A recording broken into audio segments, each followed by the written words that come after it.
Committee will come to order. Without objection, the chair reserves the right to declare the committee in recess at any point. But before I begin, I want to remind those in the audience, this hearing is open to the public, but actions that disrupt or distract from the proceedings will not be tolerated. I also want to remind members that if you have to enter or leave the room, please do so through the anteroom and not through the doors in the back, because the noise is very distracting to our witnesses and members on the dais. The chair reserves the right to remove disruptive persons from the hearing. I want to thank our witnesses for appearing and for your service to our nation. Over the last 2 months, we've heard from each of our combatant commanders that the threats we face today are more complex and more formidable than at any point over the last 30 years. They each raised grave concerns about how China, Russia, Iran, and North Korea are working together to reduce America's global influence, harm our alliances, and undermine our national security.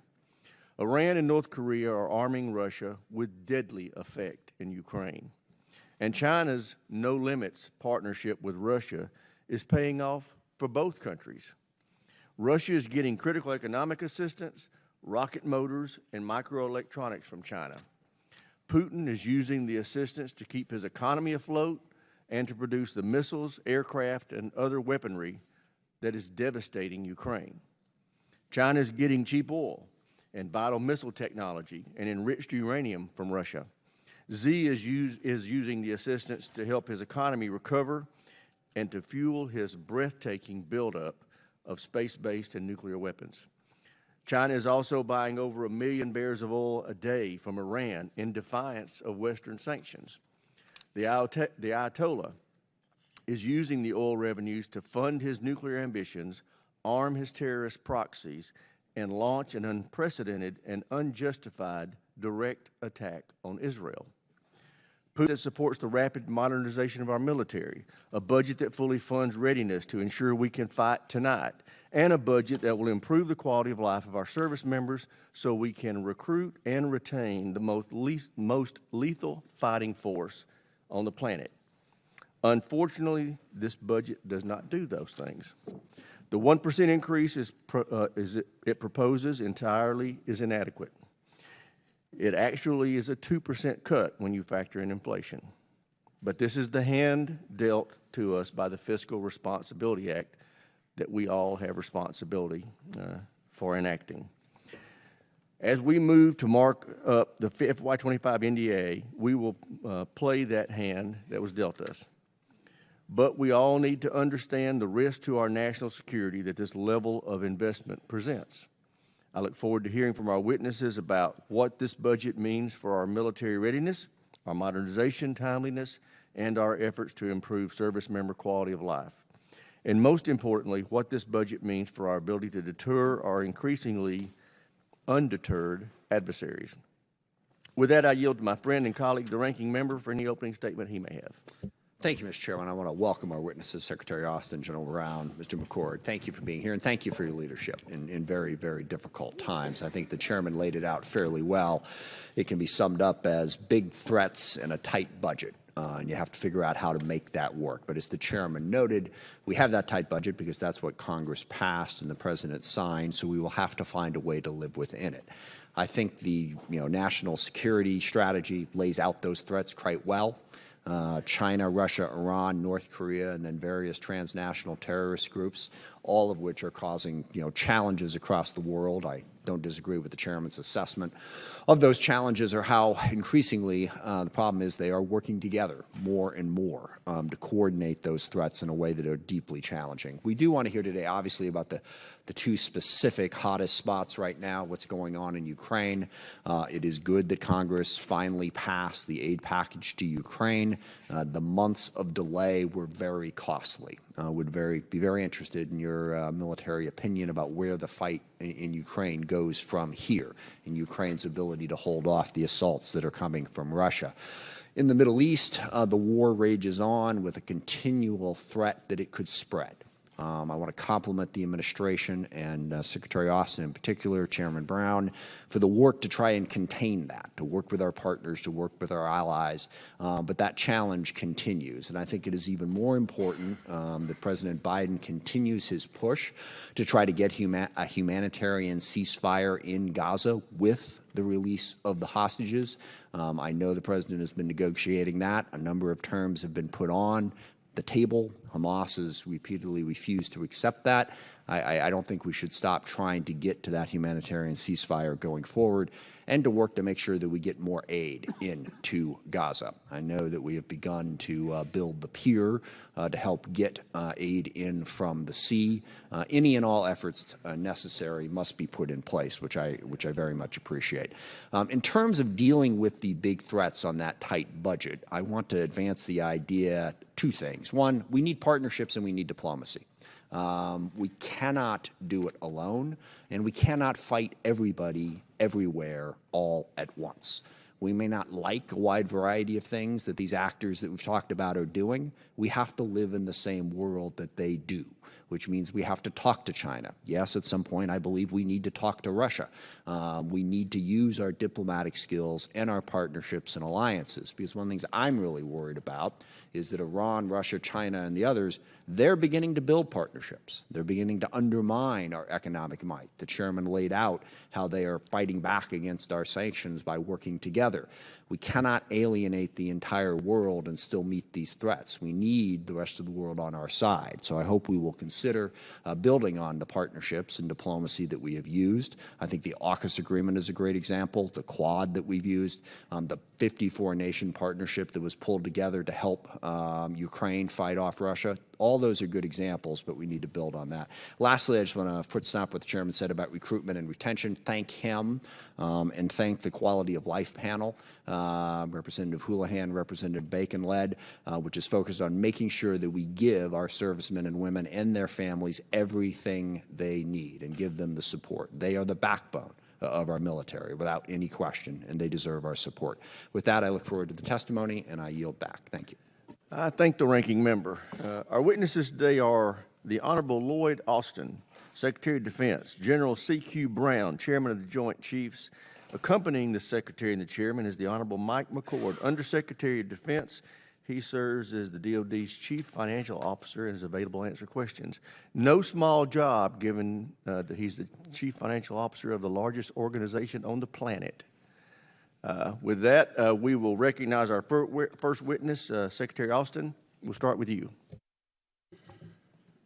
Chairman Rogers, Ranking Member Smith, distinguished members of the committee, thanks for the opportunity to testify in support of President Biden's proposed fiscal year 2025 budget for the Department of Defense. Pleased to be joined by our outstanding Chairman of the Joint Chiefs, General C.Q. Brown, and by Undersecretary Mike McCord, the Department's Comptroller. Let me start by thanking this committee for all that you do to support the U.S. military, our troops, and our military families. As Secretary, I have always been guided by three priorities: defending our nation, taking care of our families, taking care of our people, and succeeding through teamwork. Our budget request for fiscal year 2025 will advance all three of these priorities. First, the President's request will invest in cutting-edge capabilities across all domains. That includes $48.1 billion for naval and shipbuilding capabilities, $62.1 billion to reinforce U.S. air dominance, and $13 billion to bolster Army and Marine Corps combat capabilities. Our request will also provide $33.7 billion to strengthen our space architecture and $14.5 billion to develop and field advanced cybersecurity tools. It will direct $49.2 billion to modernize and recapitalize all three legs of our nuclear triad. And it will sharpen our tech edge through a $167.5 billion investment in procurement and $143.2 billion in R&D. Second, this budget will support our outstanding troops and their families. That includes raising base pay and housing allowances, investing in better housing, making child care more affordable, and funding vital work to prevent sexual assault and suicide in the military. And third, this request will help the department further deepen our teamwork worldwide. Our network of allies and partners remains a strategic advantage that no competitor can match. And you can see its power in our strengthening ties across the Indo-Pacific, in today's expanded and united NATO, and in the 50-country Ukraine Defense Contact Group that I convene. Our budget remains rooted in our 2022 National Defense Strategy. Our request positions the United States to tackle the department's pacing challenge, the People's Republic of China, with confidence and urgency. It will help meet the acute threat of Putin's increasingly aggressive Russia. It will help us tackle the persistent dangers from Iran and its proxies. It will help us take on threats from North Korea, global terrorist organizations, and other malign actors. And it will help us continue to deter aggression against the United States and our allies and partners, and to prevail in conflict if necessary. Now today, I want to underscore three key messages. First, even as our budget request abides by the mandatory caps set by the Fiscal Responsibility Act, it is aligned to our strategy. We made tough but responsible decisions that prioritize near-term readiness, modernization of the joint force, and support for our troops and their families. Our approach dials back some near-term modernization for programs not set to come online until the 2030s. Second, we can only reach the goals of our strategy with your help. And I'm truly grateful that Congress passed the fiscal year 2024 appropriations in March. And the single greatest way that Congress can support the department is to pass predictable, sustained, and timely appropriations. My third and final message is that the price of U.S. leadership is real, but it is far lower than the price of U.S. abdication. As the President has said, we are in a global struggle between democracy and autocracy, and our security relies on American strength of purpose. And that's why our budget request seeks to invest in American security and in America's defense industrial base. The same is true for the recently passed National Security Supplemental that will support our partners in Israel, Ukraine, and Taiwan, and make key investments to increase submarine production. In fact, about $50 billion of this supplemental will flow through our defense industrial base, creating good jobs, good American jobs, in more than 30 states. So we're grateful for our partners in Congress who help. How can you talk about U.S. leadership when we're supporting genocide in Gaza? Committee will come to order.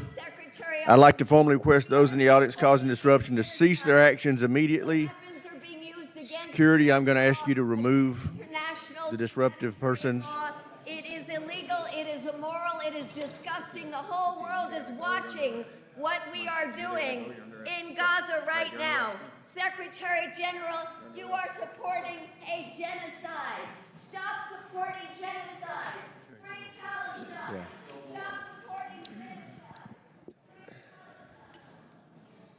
Apparently the protesters don't understand we don't have a Secretary General in this country. With that, Mr. Secretary, you're recognized again. Thank you, Chairman.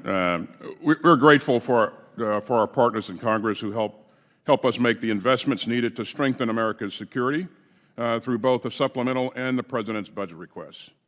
The U.S. military is the most lethal fighting force on earth, and with your help, we're going to keep it that way. And I deeply appreciate your support for our mission and for our troops, and I look forward to your questions. Thank you, sir. General Brown, you're now recognized. Chairman Rogers, Ranking Member Smith, and distinguished members of the committee. I'm honored to join Secretary Austin and the Honorable Mike McCord to appear before you today.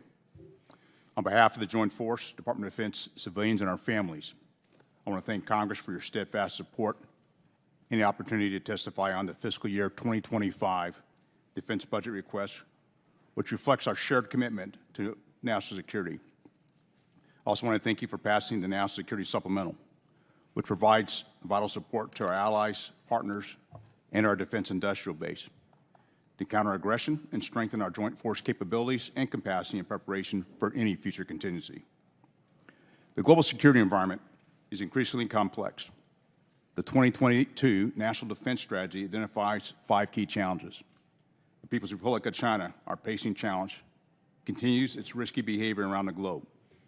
The newly aggressive Russia with its unprovoked war against Ukraine, a reckless Iran, who, as we saw a few weeks ago, attempts to escalate regional conflict with unprecedented attacks and support of proxy forces, a destabilizing North Korea, which threatens regional security, and violent extremist organizations which leverage instability to advance their cause. These challenges are interconnected, which demands a strategic approach addressing the immediate threats while also preparing for future contingencies. It requires all of us to operate with a sense of urgency. Days after becoming the chairman, I laid out 3 expectations in my message to the Joint Force. Honing our warfighting skills has primacy in all we do, modernizing and aggressively leading with new concepts and approaches, and trust is the foundation of our profession. Our military exists to fight and win our nation's wars.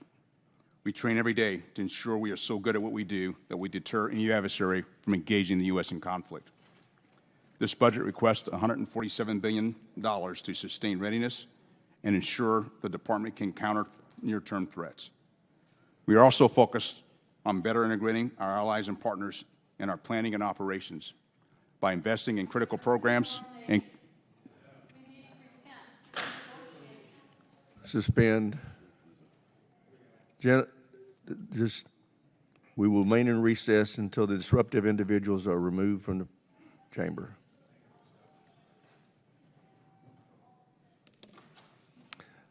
General, you may proceed. Sure. We are all focused on better integrating our allies and partners in our planning and operations by investing in critical programs and capability, expanding security cooperation, exercises, training, and interoperability.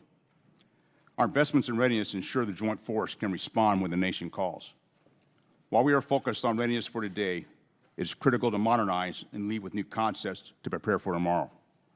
The Department continues to invest in capability and capacity to outpace our competitors while transforming from costly legacy platforms that are no longer relevant to the threat. This budget strategically invests $167.5 billion in procurement, underscoring our commitment to equip the Joint Force with unparalleled combat capabilities across every domain. This budget also invests $143.2 billion in research, development, tests, and evaluation of future capabilities that will retain our strategic edge. Finally, this budget invests significantly in nuclear modernization, digital innovation, multi-year procurement of critical munitions, and the strengthened defense industrial base. With rapidly evolving threats and technologies, accelerating our modernization is crucial. Lastly, trust is the foundation of our profession. The Joint Force must build upon and uphold the trust in each other. Trust with our families, trust of our elected leaders, and trust of our nation. Enhancing the quality of service and the quality of life of our personnel is not just a moral obligation, it's a strategic imperative. This budget includes investments in quality of service efforts such as advanced training, educational benefits, and career development, while also investing in quality of life projects like housing, medical clinics, and child care facilities, as well as funding spouse employment initiatives, enhanced mental health resources, and robust programs to combat sexual assault. We must create an environment where all can reach their full potential. Trust that our Joint Force stands ready to defend our national interest, ready to deter aggression, and ready, if necessary, to fight and win our nation's wars. I thank you for your support and collaboration and our shared commitment to face the security challenges of today and prepare for tomorrow. We are living in consequential times, and there's no time to waste. Thank you, and I look forward to your questions. Thank you, General. I recognize myself for opening questions. General, I'd address this first question to you. You talked about what the budget would do. As we know, we talked about this as a tight budget. Tell me what we can't do with this budget. Tell me about some of the trade-offs that you've had to make as a result of this 1% increase. Well, Chairman, I appreciate the question. As the Secretary highlighted in his opening remarks, what we had to do is we focused on readiness for the near term. And as we did that, there's some areas that we elected not to modernize, some capabilities that would deliver in later into the 30s. And so that's where we had to address some of the shortfalls in this particular budget by making those choices to focus on readiness. For example, give me an example of something that you deferred. I'd have to get you more detail, Chairman. But as we look at various capabilities, and I would say munitions is a key one of those that we've focused on, as well as we look at our shipbuilding, our sub industrial base as well, and aircraft. How is this budget going to affect your training? Do you have an idea about that? Well, not much, because we actually did focus on our readiness, and that's why the $147 billion is to focus on our readiness. We are very capable joint force, and using the capabilities we do have today while we would pursue future modernization is where our focus is on readiness today, Chairman. Okay, I would ask this to both of you. I know you've got to be concerned about this growing cooperation that we're seeing between Russia, China, Iran, and North Korea.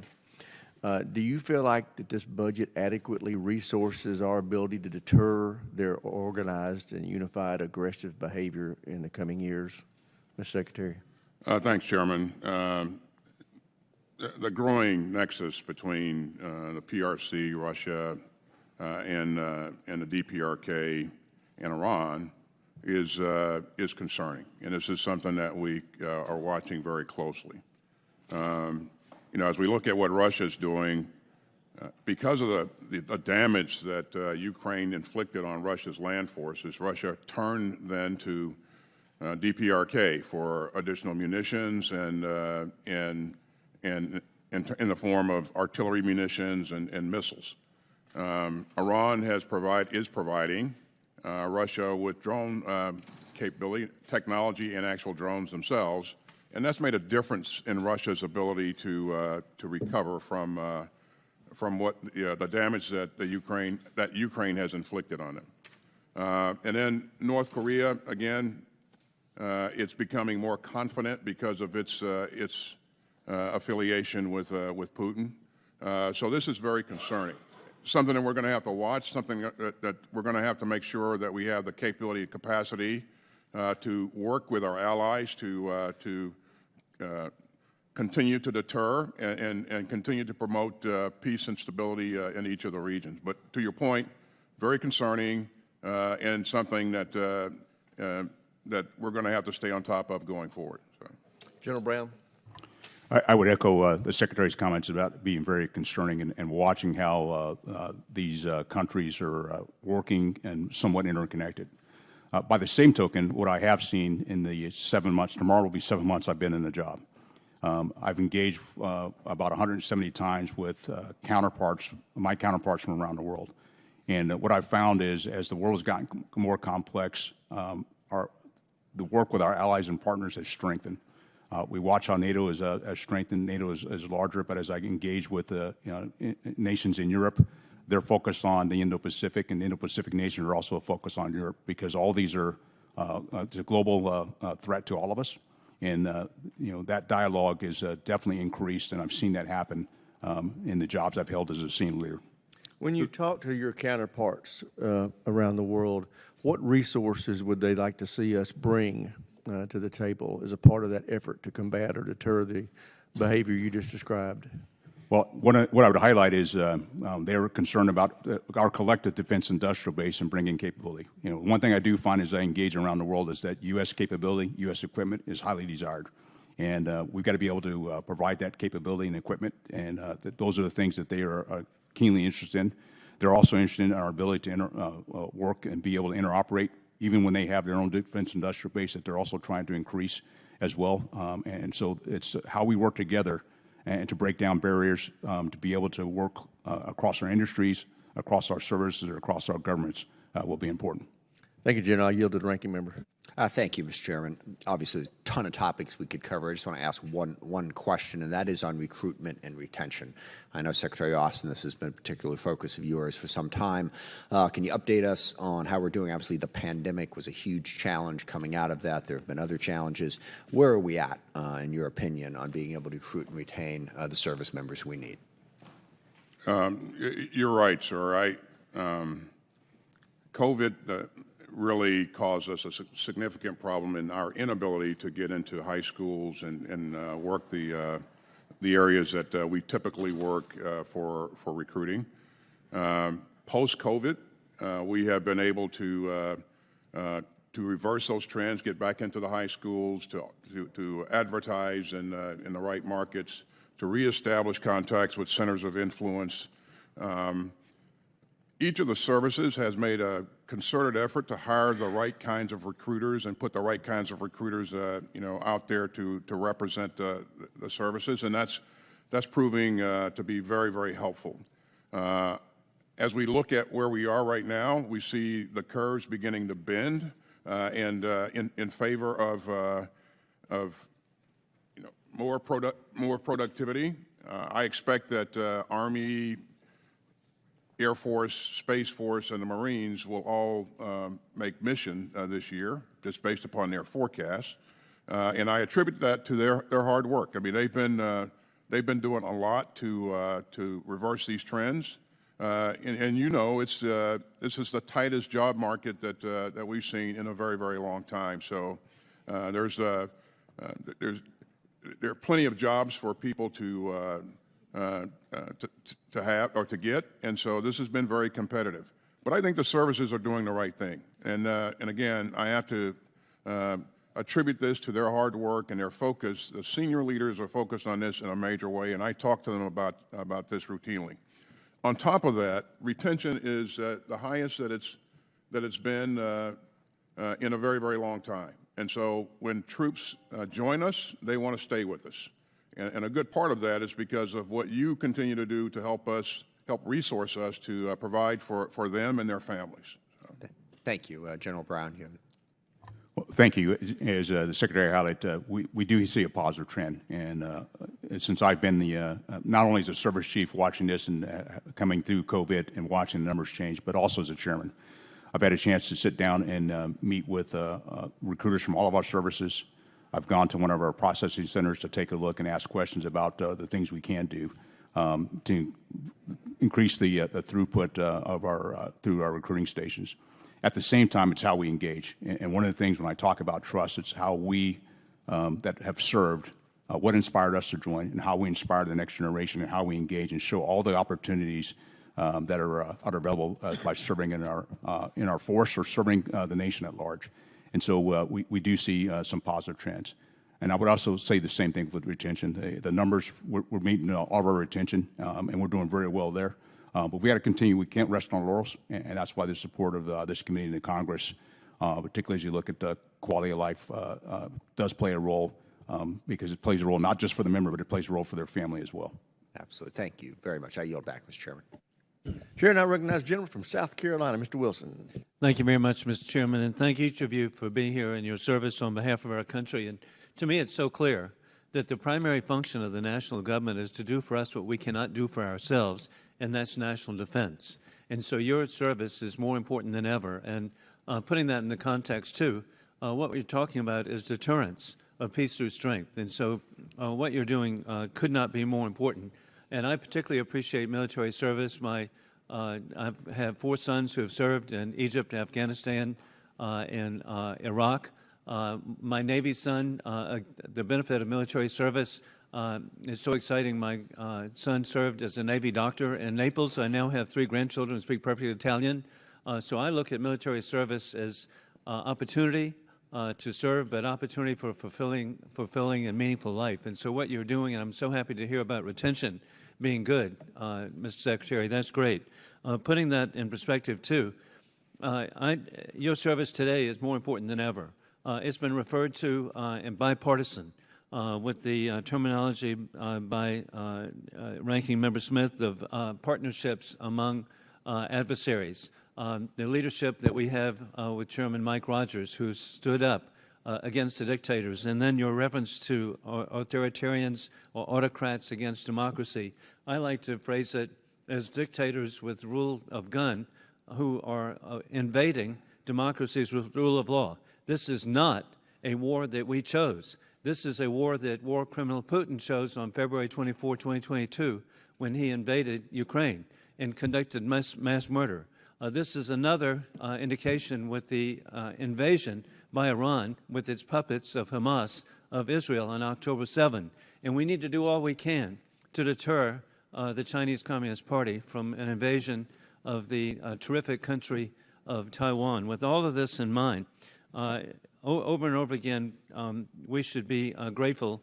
And I am very happy, General Brown, that this week it's reported that finally that long-range attackers have been provided to the people of Ukraine to defend their country, provided by Germany, the United Kingdom, and now the U.S. Additionally, I hope that cluster bombs are provided as quickly as possible. We have excess that need to be destroyed. I know a way to destroy them, and that is to send them to the people of Ukraine. It's been reported that war criminal Putin is jamming various precision munitions, causing lower accuracy rates for targeting than advertised. And it's very important that we equip Ukraine with the latest technology. With F-16s being provided to Ukraine by the Netherlands and Denmark, will the department be considering to have joint air-to-surface standoff missiles to be more advanced precision fires of the F-16s in the delivery package to Ukraine? General Brown. Well, as we bring on the F-16s, it's the not only the airplanes, but it's the training of the pilots, also training of the maintenance, but also bring sure we have the weapon system to go with it. And that's part of the conversation we're having with the countries that are not only contributing F-16s, but as part of the Ukraine Defense Contact Group, there is an Air Force coalition that the United States is part of, and that is the dialogue that we're having to not only just get to the airplanes, but also get it to a full capability. And a good news, Secretary Austin. In December, Japan announced it's transferring Patriot interceptors back to the U.S. to replenish our stockpiles. Earlier this month, there was a joint statement with Japan. The administration wants to pursue co-development and co-production of missiles for forward deployed in the Indo-Pacific. This is great for the Indo-Pacific. It really follows, indeed, NATO coming together with Sweden and Finland, the assistance by the EU, of all people, for the people of Ukraine, for Europe. But with the Indo-Pacific, are there other examples of defense cooperation agreements that can be pursued to deter the dictators who seek to destroy Western civilization? Well, thanks, sir. As you know, we have done a lot of work to strengthen our relationship with the ROK. We have promoted a trilateral relationship between the ROK, Japan, and us. As you witnessed months ago, the President held a summit here in the United States with the leadership of those three countries. We've strengthened our relationship with the Philippines. And so now we have the ability to operate alongside the Filipinos in more sites in the Philippines. And 3 years ago, the leadership was going to disinvite us and not allow us to operate in the Philippines. But that relationship... Hey, Mr. Secretary, my time is up. But again, it's exciting to see countries come together that we have not before, from the Philippines to Sweden and Finland. Thank you very much. Gentleman's time has expired. Chair, and I recognize the gentleman from Connecticut, Mr. Courtney. Thank you, Mr. Chairman, and thank you to both witnesses for your diligent service and your testimony today. Mr. Secretary, one of the smartest actions which Congress and your department made last year was enacting AUKUS authorities. I want to particularly compliment your legislative team who worked with a number of us on the committee to successfully steer a very complex package into last year's NDAA. As you laid out on page 16 of your testimony, it's not just an aspirational plan. AUKUS is moving out fast on many fronts. For example, I had the pleasure to welcome the first 3 Aussie naval officers to sub school at the Groton Sub Base in Connecticut, where they learned proficiency in the operation of nuclear-powered submarines, a key AUKUS Pillar 1 goal. All 3, by the way, graduated in the top 5 of their class, and another 100 of their colleagues are going to be following in their footsteps. Mr. Secretary, having been on this committee for quite a while, it was quite striking to me the amount of focus in your statement on the need to grow and strengthen our nation's defense industrial base. On page 20 of your written testimony, you highlighted the department's publication last January, the National Defense Industrial Strategy, which was a first for the department to its credit. And that report honestly laid out, warts and all the painful history of neglect of that base, which goes back decades, and acknowledged particularly the damage that procurement instability from the Pentagon has done. Coming from a district with a submarine shipyard that was decimated by such instability from 1990 to 2010, I could not agree more.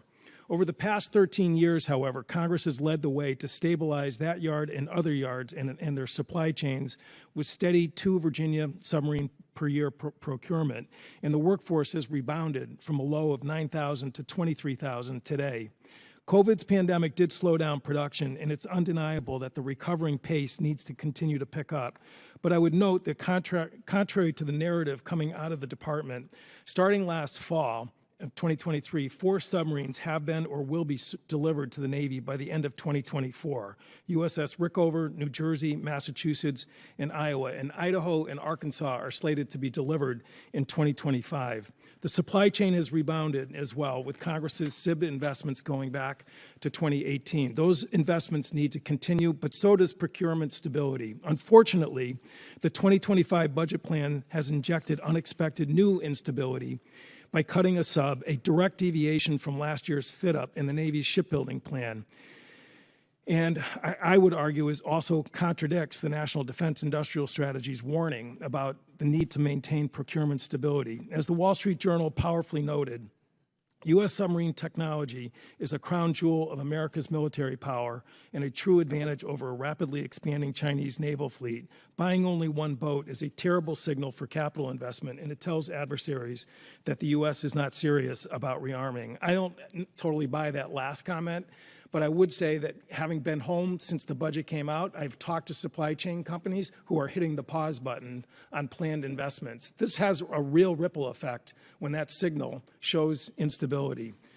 One of the provisions of the AUKUS authorities was in the NDAA, Section 1352, is something that I think is really at the center of what we did last year, which is that it authorized the President of the United States to certify the sale of 3 Virginia-class submarines starting in 2032, 2035, and 2038. That President has to certify, when that time comes, that those sales are not going to degrade our own fleet. Nobody in this room knows who that President will be after the 2028 election, but to me, I want to make sure that that decision is as easy as possible to make sure that the goal of AUKUS is going to be achieved. Cutting a sub from the inventory, which is what this budget proposal unfortunately does, in my opinion, makes that decision harder. We're going to work hard on this committee, and my colleagues are already hard at work in terms of getting requests over to the Appropriations Committee. We did it in 2007.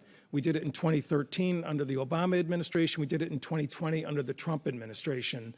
Again, I think it is so important for the goal of AUKUS, which again I think is going to be one of your hallmark achievements, that we maintain procurement and we, as I said, make that decision in the early 2030s as early as possible. I don't have a question for you today, but again, with that, I'll yield back. Thank you, Mr. Chairman. Thank the gentleman. Chair now recognizes the gentleman from Ohio, Mr. Turner. Secretary Austin, General Brown, and Mr. McCord, thank you for being here. Thank you for your leadership.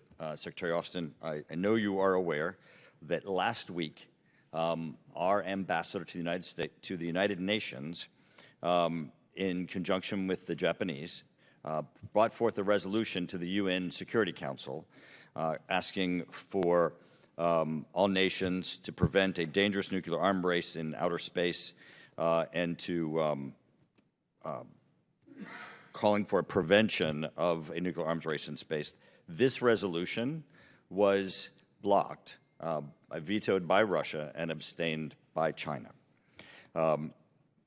Secretary Austin, what would be the effect if a nuclear device was detonated today in outer space?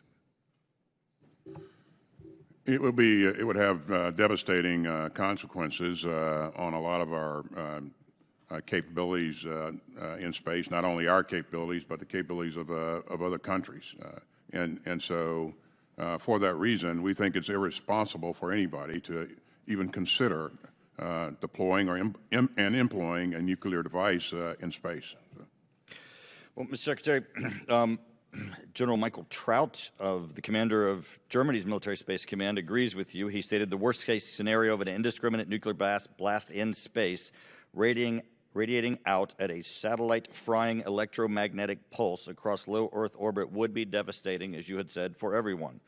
If somebody dares to explode a nuclear weapon in high atmosphere or even space, this would be more or less the end of the usability of that global commons of orbit.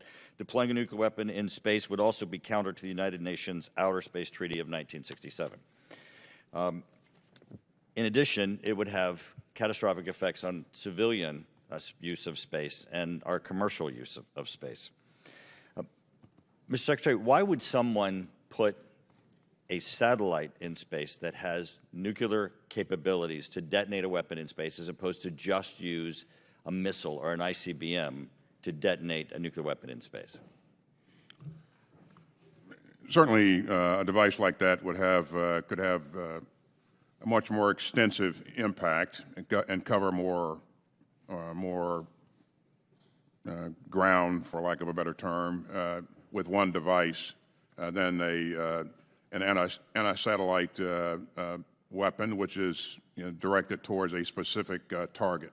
Now, this thing would take away large swaths of capability, and as you pointed out, not just our capability, but also allies and partners, and so we don't really fully know or understand what the full effects would be. It would depend upon the yield of the weapon, the orbit that it was in, and all those things. But certainly it would Mr. have. Secretary, it wouldn't one of the reasons why they'd put it in space as opposed to shoot an ICBM or missile is because an ICBM or missile could be attributed as a nuclear weapons attack on a country and would have a nuclear weapons response? That's right. If it was an attack on one of our terrestrial capabilities, sure. But they also have the opportunity or the ability to use a ground launch capability to attack a satellite and take out some capability that's on orbit. Mr. Secretary, John Plum, the Assistant Secretary of Defense for Space Policy, told reporters on April 5th that Washington was in discussions with Russia about the weapons plans and apparent confirmation that Moscow is at least engaging on the topic. Is Russia developing an anti-satellite weapon with nuclear capabilities? Certainly, I would not want to get into a discussion of intelligence information in an open hearing, but certainly we can have that discussion. Right. So, Mr. Secretary, the reason why I ask you the question and the reason why you're stumbling is because the Biden administration refused to declassify this information. So we're not able to have an open public discussion. But one thing I'm concerned about is that, Mr. Secretary, in your entire written testimony, you never mention anti-satellites as a threat. You certainly don't even mention nuclear weapons as a threat, but the administration's moving forward trying to get the UN Security Council to take action. I believe that this is the Cuban Missile Crisis in space, and this administration is sleepwalking itself into an international crisis. And I certainly want to encourage you, to encourage the administration to declassify this and take every actions necessary to avoid this space race that could, as our ambassador to the United Nations says, be a nuclear weapons space race. Gentleman's time's expired. Chair now recognizes the gentleman from California, Mr. Garamendi. Thank you. My colleague from Connecticut talked about cutting a sub. We make choices here, as you do at the Department of Defense also. Mr. Secretary, on December 9th, 2022, you gave a speech where you said, nuclear deterrence isn't just a numbers game, and that thinking can spur an arms race. You stressed the importance of working to reduce the global role of nuclear weapons, which we just heard from our colleague, and I happen to agree. For years, I've questioned the viability and the premise of the Sentinel program. In December, the Department of Defense announced that the ever-escalating cost of the Sentinel program, now estimated at least $137 billion, had breached the critical non-recurring limit, and that by law, the program must be terminated unless you, Mr. Secretary, certify that the program is, 1, essential to national security, 2, that there are no alternatives to the program, 3, that the new cost estimates are reasonable, and 4, that the program is a higher priority than programs whose funding must be reduced. Am I correct in saying that you are aware of your task that lies ahead? I am, sir. I'm pleased to hear that, because even without the required analysis by law that the Sentinel program, far too many Pentagon leaders have said, and I quote, "The Sentinel will be funded, we'll make the trades."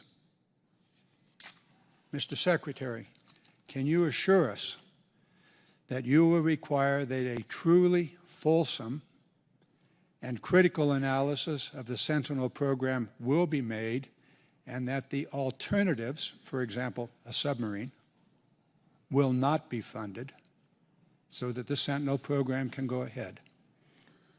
I can assure you that we will conduct a thorough analysis in accordance with Nunn-McCurdy Act responsibilities and the responsibilities that you've outlined as well. So. Thank you, Mr. Secretary. I believe you have until sometime in July to make that decision, and along the course in early May or late May, you will, General Brown, provide to the committees the analysis required by law. Is that correct? We will. We'll support the timeline to enable the Secretary to make his determination. In your opening remarks, General Brown, you said that, quote, "Our investment in nuclear capabilities reflects a judicious balance between advancing cutting-edge technologies and phasing out legacy capabilities." Fourth grade math would indicate that at $700 million a copy, $137 billion can buy you somewhere more than 120 B-21 bombers, complete with an ISRO, or perhaps 7 Columbia-class submarines for $137 billion. Choices to be made here. Is an attack submarine important? Is an additional 120 or so B-21 bombers, complete with an LSRO, important? More important than a Sentinel? Can the Minuteman III be life extended? And by the way, committee members, why do we consistently write into the NDAA that there must be 400 ICBMs? There's been no analysis to indicate that. And has the Joint Requirements Office Oversight Council actually revisited the military requirements necessary for the nuclear enterprise? Has that been done, General Brown? That is part of their task, is to continue not just on the nuclear portfolio, but across all of our portfolios for our joint warfighters. I await that analysis. I yield back. Chair now recognizes the gentleman from Colorado, Mr. Lambert. Thank you, Mr. Chairman. Secretary Austin, your written testimony says that the fiscal year 25 budget invests in air and missile defense systems, which will, quote, "preserve our ability to deploy combat credible forces when needed," unquote. However, the Missile Defense Agency's budget you delivered to Congress was almost $1 billion below fiscal year 24 budget projections. It canceled, cut, or delayed several munitions programs. In fact, the day after I protested these cuts recently to the director of the Missile Defense Agency, Iran launched a direct and massive attack on Israel that included over 100 ballistic missiles, 30 cruise missiles, and 150 attack drones. Yet we have limited stocks, and we have allies and friends who are desperate for us to give them some of our limited stocks. So why did the department choose these drastic cuts to missile defense at a time when we need it more than ever to protect our homeland and our allies and partners? Well, thank you, sir. As I stated earlier, because of the FRA, we did have to make some choices, and they were always tough choices. And we recognize that that we needed to invest in current readiness, and we put a $147 billion request on the table to do that. Going forward, we will invest in those things that we weren't able to invest in this budget if we get support for an increased top line in the out years. Okay, the chairman asked you both specifically to give an example of something that's been deferred, and I've got one here I'd like to refer to. The budget you've submitted also delays the glide phase interceptor. This would be a defense against hypersonic weapons until after 2035. That's 11 years from now. And yet they have this capability today, Russia and China both, especially China. So how is this meeting the threat of hypersonics when we have this threat staring at us today, to put it off till 2035? Yeah, again, for those capabilities, those investments that wouldn't deliver capabilities until after 2030, for this current budget, we decided to not invest in that, but invest in that in later years. So.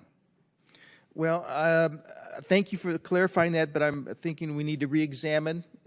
There's a lot of priorities here, but this is one we've got to re-examine. Also, changing gears to nuclear deterrence, when the Biden administration came into office, one of its first acts was to offer an unconditional 5-year extension on the New START treaty. I believe this was a short-sighted gift to Vladimir Putin. According to the State Department, Russia is now in its second consecutive year of violating the New START treaty. And last year, the Strategic Posture Commission, a bipartisan committee composed of great experts, published its report that described the current nuclear modernization program of record as being necessary but insufficient, given China's breathtaking increase in nuclear capability. General Brown, I'll ask you this one. So neither Russia or China are appearing at all interested in coming to the negotiating table, and yet we now have the growth of a third nuclear superpower in this world. So a new START treaty is probably going to expire in 3 years without being renewed by the Russia and the U.S.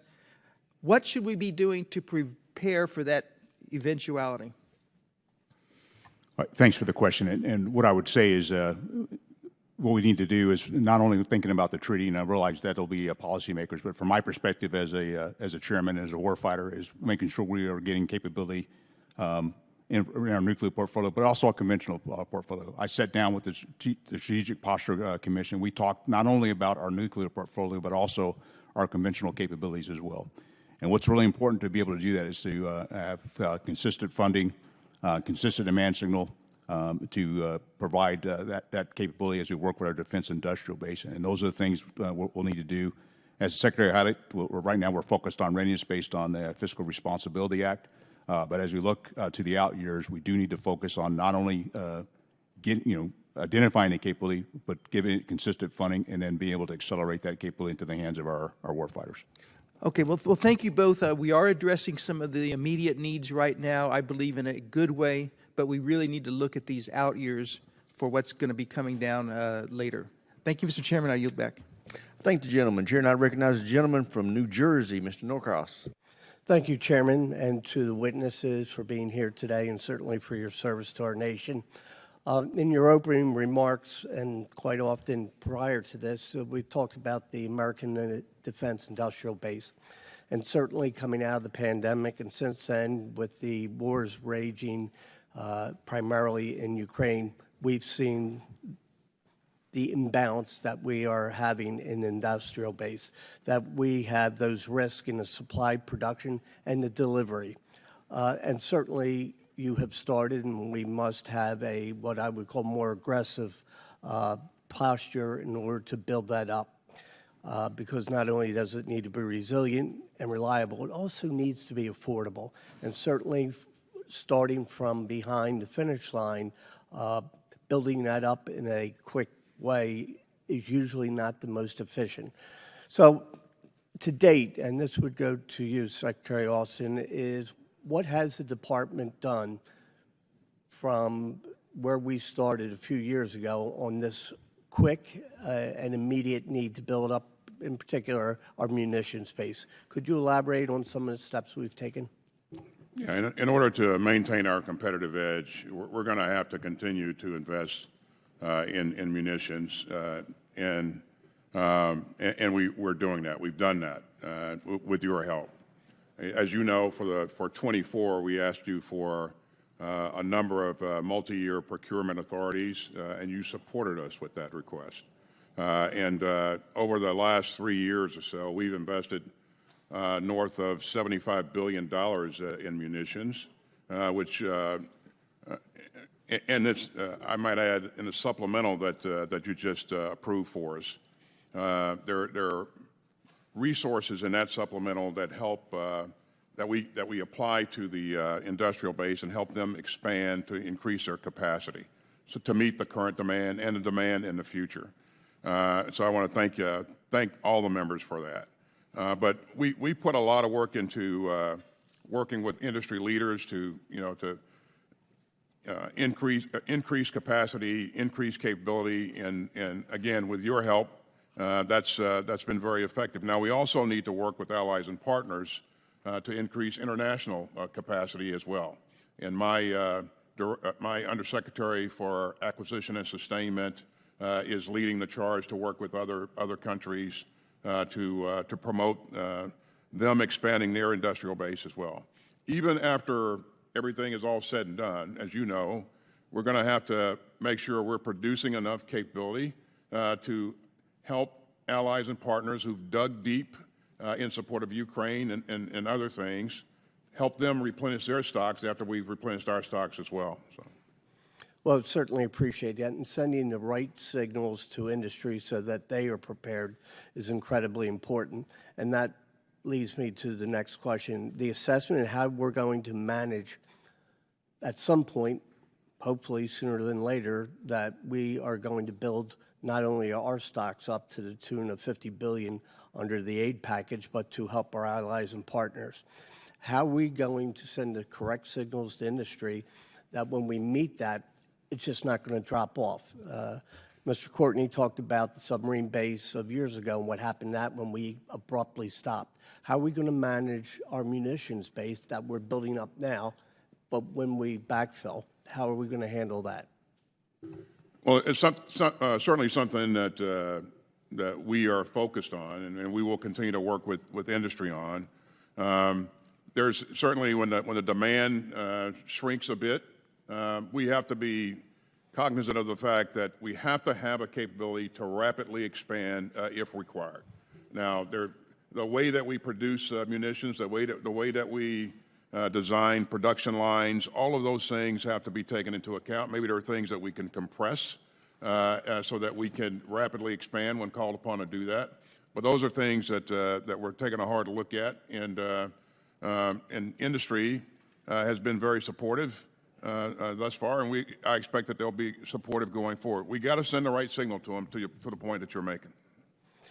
Certainly, and we also have to look at the reserve munitions that we've had in the past and say, is that adequate given the way that Ukraine and other areas of the world have really operated in the last 6 months to 2 years?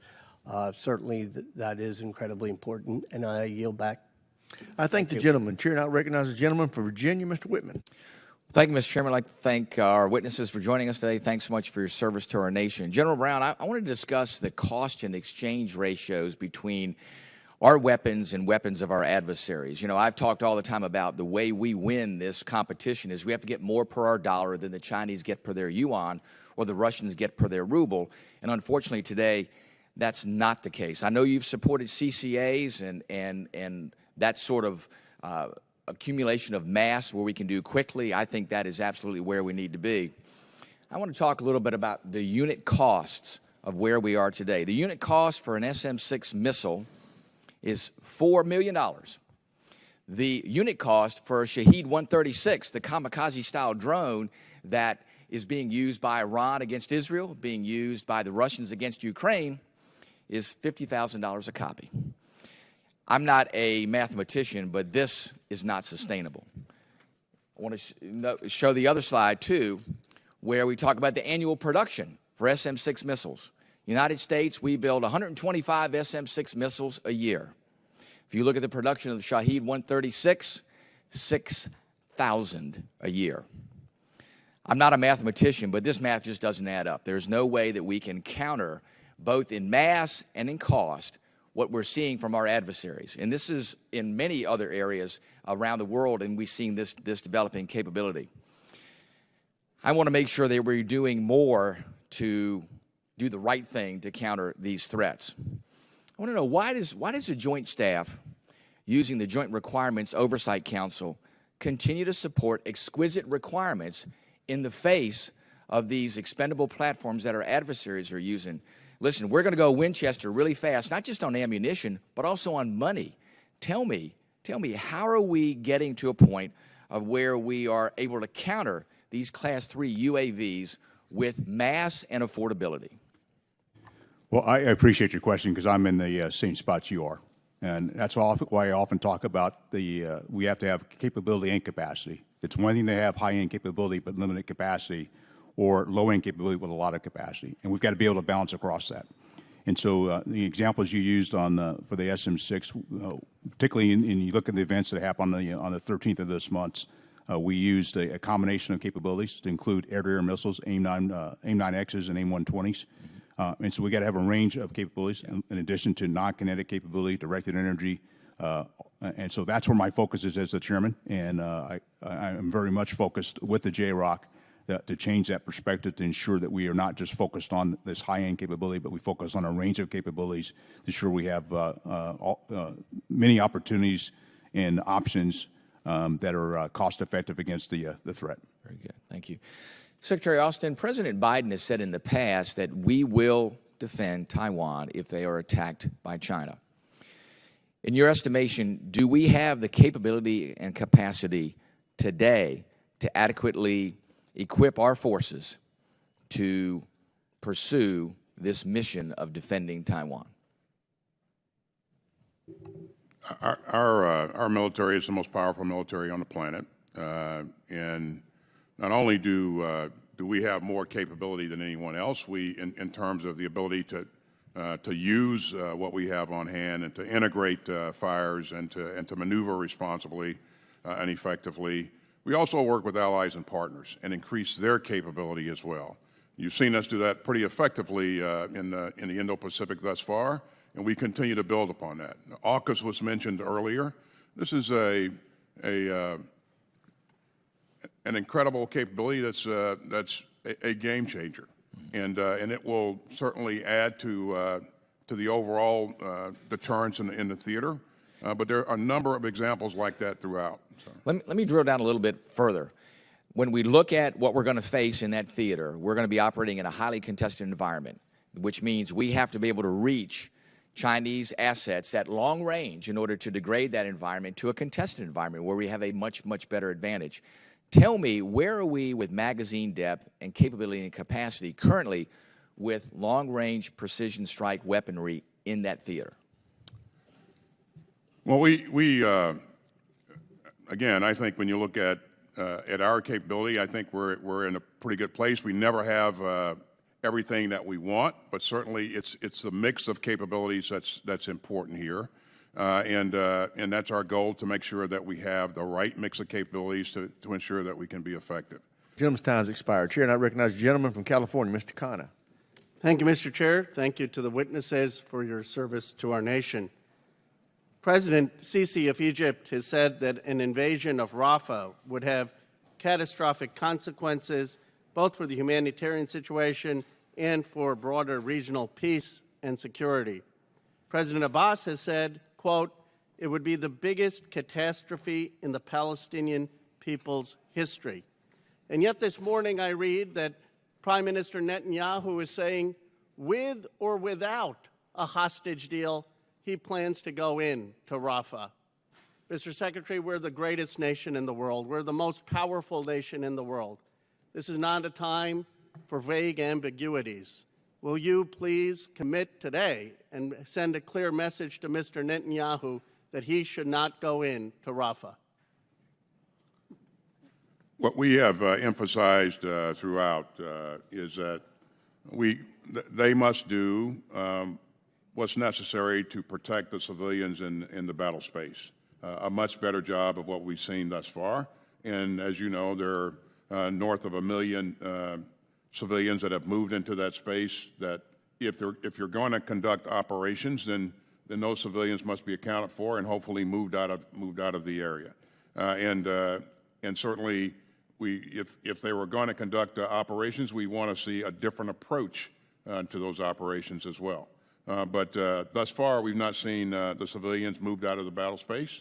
And again, what they have said is that their operations will be sequential, where they account for the civilians and move the civilians out of harm's way before they would. Let me ask you this, Mr. Secretary.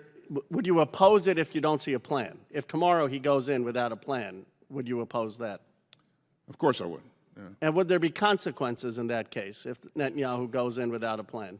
The consequences, of course, that would be determined by the president. Would it be on the table to stop offensive weapons if he did that? Again, that's determined by the president. So. What would be your military advice if he did that? I'll never share my military advice that I give to the president with anyone. So. Let me ask this, though. You would certainly oppose it without a plan. Do you, in your years, and you know how much respect I have for you and your service, do you really believe that there is a conceivable plan of evacuation that would save civilian lives and allow Netanyahu to go into Rafah? Could you come up with such a plan? I could, but it takes time, and of course we see some signs that they are moving towards that direction, but in terms of all of the things that need to take place before an attack happens, we've not seen a number of things that we believe that will have to happen before. What are those things that you think need to happen in terms of a plan that would give you confidence that civilian lives would be protected? And they have a plan. The question is, can you execute? Are you executing the plan, and how much time are you allocating for it? What are the main concerns you have of what you've, either the lack of plan or lack of execution? Lack of execution. And what would be the specifics of what you would want to see that they're not doing today? Making provisions for the civilians wherever you direct them to. Do you have sustainment in that area? Do you have the ability to move them from where they are now to wherever you're going to direct them to?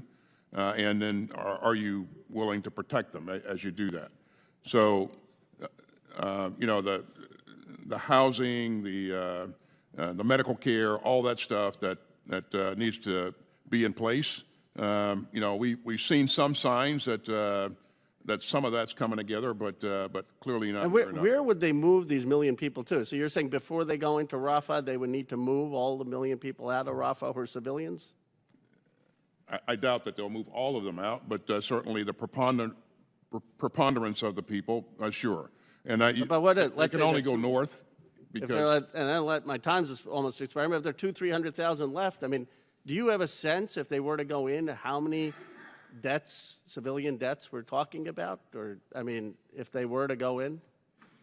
Well, there have been far too many deaths, civilian deaths already, and we certainly, if they were to go in, we certainly would want to see things done in a much different way.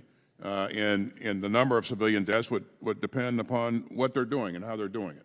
But again, the two things aren't. Gentleman's time's expired. Chair, and I recognize the gentleman from Georgia, Mr. Scott.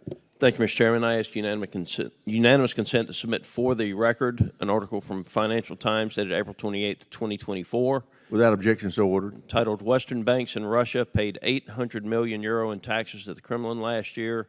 Figures represent a fourfold increase on pre-war levels and come as profits jump at European lenders still in the country. And Mr. McCord, I know you've gotten away without questions, but since your degree is economics and with a master's in public policy, I'm going to come to you with part of this. In this article, one of the paragraphs reads, Western lenders have benefited from the imposition of sanctions on most of the Russian financial sector, which has denied access to the SWIFT international interbank payment system. That made international banks a financial lifeline between Moscow and the West. Secretary Austin, when you started, you said this is a choice between democracy and autocracy. I agree with you 100%. Russia has faced sanctions from the U.S. and our European allies. Those sanctions have in many ways been ignored. India has certainly bought oil from them, skirting sanctions, and we talk about China. We expect that from China. I would have hoped that India would have supported democracy a little better than they have. My question, Secretary McCord, is how do the Department of Defense and U.S. interagency partners and the militaries of our European allies coordinate to ensure the sanctions enforcement? And how does Ukraine win if the sanctions are not enforced and Russia's economy is allowed to continue to grow? Mr. Scott, I would say from the start, the administration's approach on Ukraine has been emphasized interagency. Treasury and state in particular have the lead on some of the items you mentioned, export controls and sanctions. But we have between military assistance, security assistance, economic assistance, humanitarian, export controls, and sanctions, applied that whole of government approach. You're citing, I think, some of the, if you will, human nature problems that you have of incentives around the world to try and evade these for individualized gain, perhaps. But I know that Treasury in particular has worked hard to have an effective regime on the front.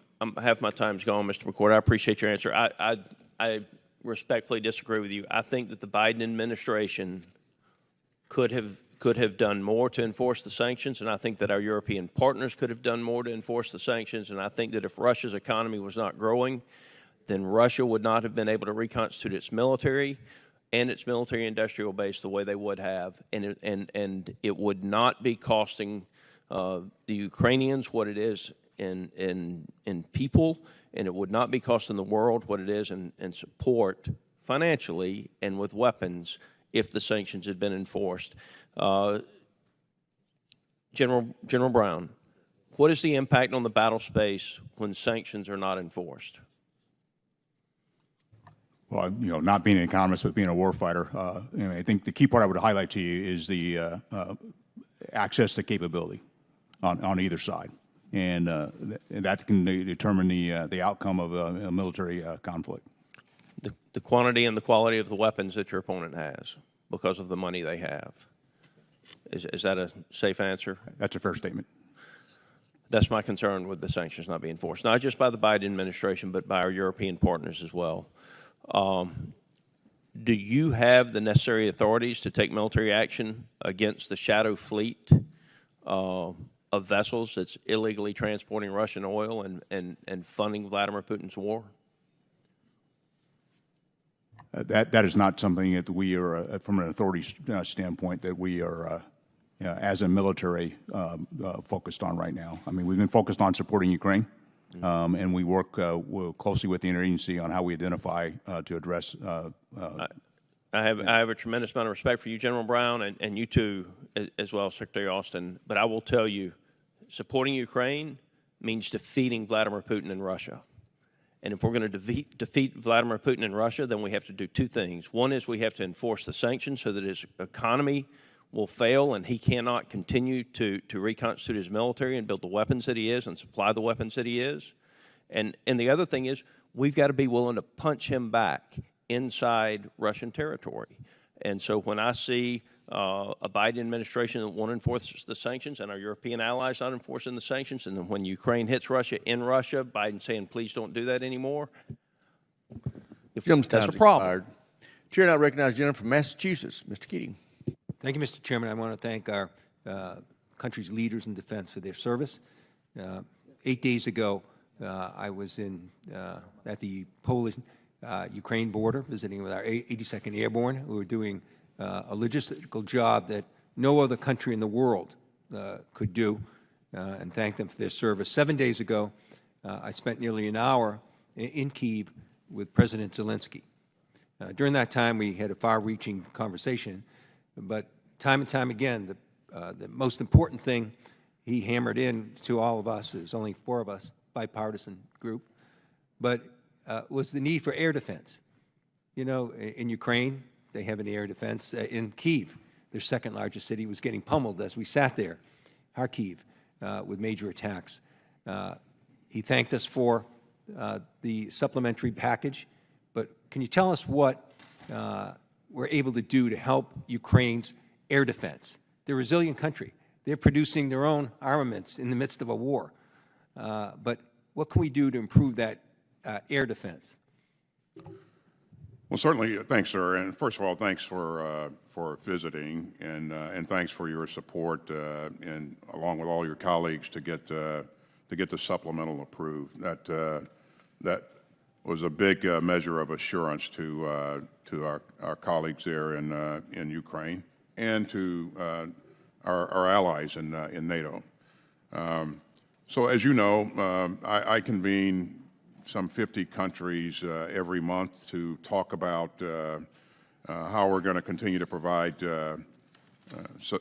security assistance to Ukraine at scale and speed. Air defense has long been one of the things that we have emphasized over and over again. When people were talking about other capabilities, we continue to emphasize that this is what Ukraine needs most. And that's playing itself out to be true as we watch Russia continue to launch missiles that have been supplied by North Korea, drones that have been supplied by. I'm sorry to interrupt, Secretary. Do we have the assets in place, Patriots missile systems in particular, among that 56-member group to do more in immediate sense?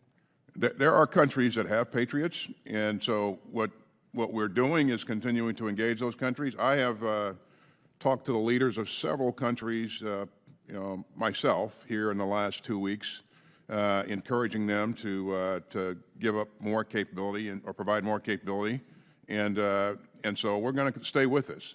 And I talk to the Minister of Defense of Ukraine every week.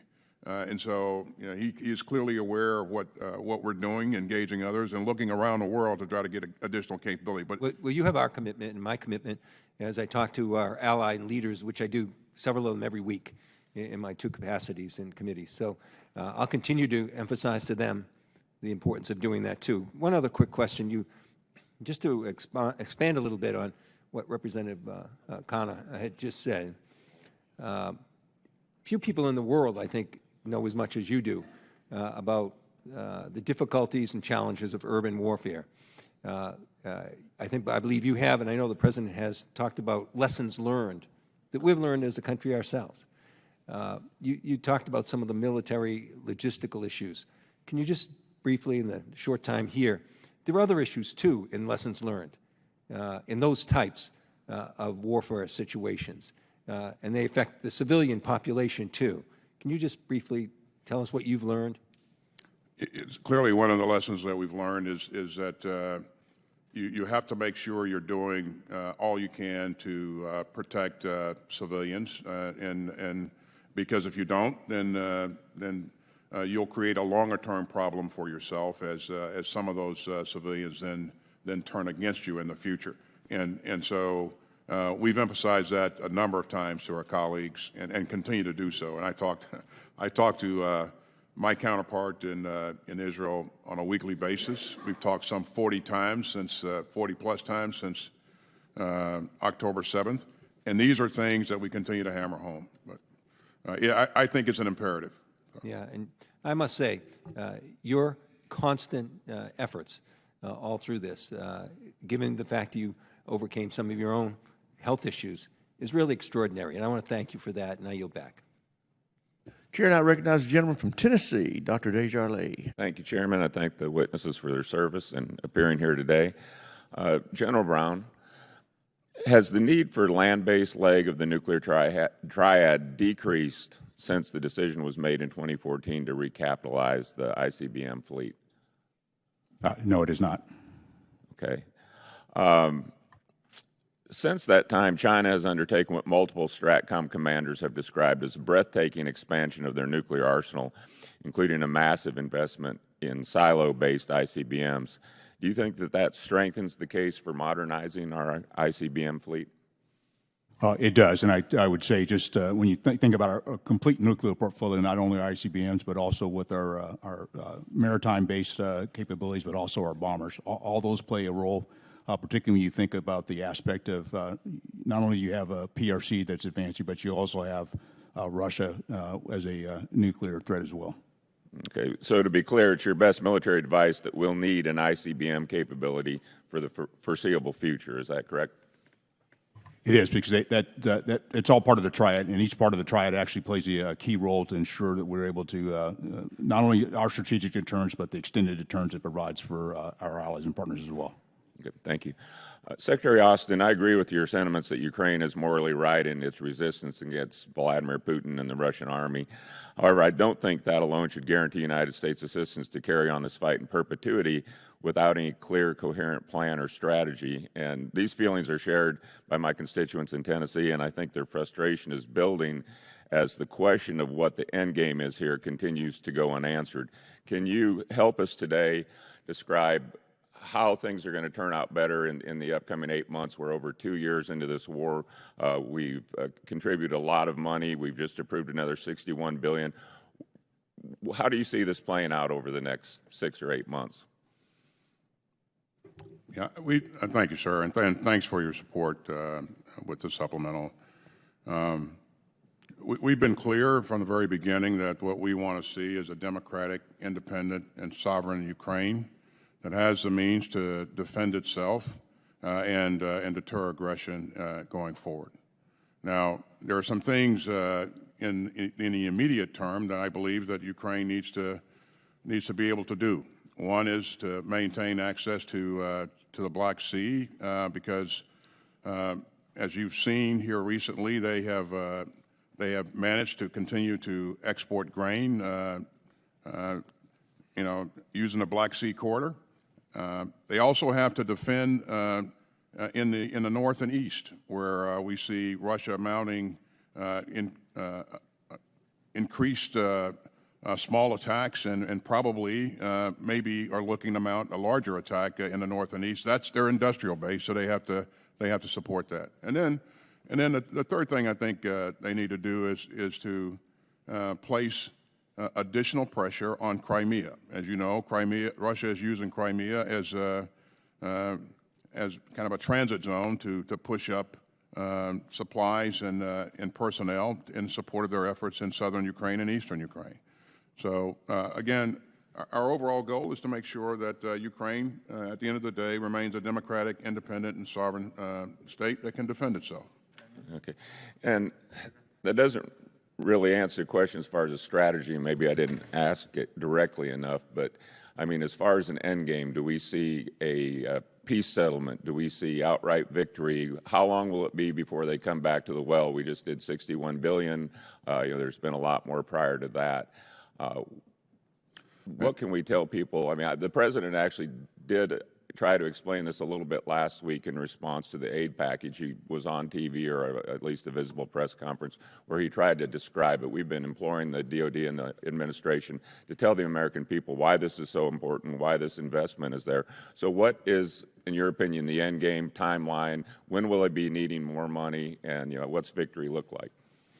As is the case with most conflicts of this type, it ends with some sort of negotiation, and again, if that happens, when that happens, we want Ukraine to be in the best possible position to be able to achieve its goals and negotiate for the right things. It's up to Ukraine when that happens and what they choose to agree to or not to. Our goal is to make sure that they have the security assistance to be able to continue their fight to protect their sovereign territory. Gentleman's time's expired. Chair now recognizes the gentlelady from Michigan, Ms. Slotkin. Hi, Mr. Secretary, Chairman, Mike. Good to see you all. I want to ask a question a little bit different than my peers that comes from looking forward at threats. Mr. Secretary, your job as the Secretary is to deal with everything that's going on in the world, and it's messy right now, but also to look at future threats. And I want to put on the table this idea that the United States is poised to let in a huge flood of Chinese electric vehicles into the United States. In the European Union, they let in their first Chinese EV in 2021. They now have almost 25% market share. So all the cameras, light detection, LiDAR, radar, data collection, cameras, all the stuff that we have concerns about even putting on our military vehicles, right? Chinese origin equipment we would never put on our military vehicles are now poised to be flooded into the United States, driving around everywhere, collecting data on our military bases, on our key infrastructure. As someone who develops our war plans on other states, you can imagine how interesting that data might be to adversaries. So I have a few questions. I asked similar ones to the Secretary of the Army when she was here.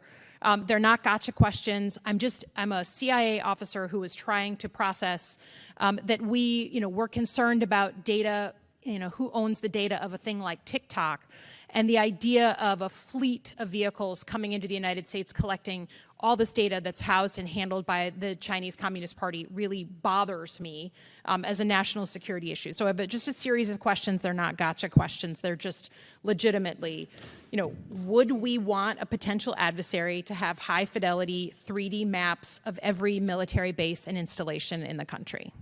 We would definitely not want that. Would we want a potential adversary to have high-fidelity maps of infrastructure such as power plants, ports, highways, and bridges? Absolutely not. Would we want any potential adversary to hack into ground vehicles and pilot it remotely or disable a vehicle in the United States? No. Would we want a potential adversary to be conducting cyber espionage, collecting sensitive intelligence through any phone or Bluetooth-enabled device on a ground vehicle? No.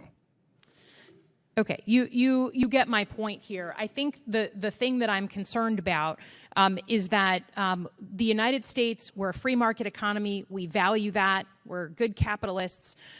But in today's day and age, some of the most dangerous collection goes on through commercial means. And obviously, I'm from Michigan. You don't have to guess why I'm asking about this, because we are making the American vehicles where the data is housed here.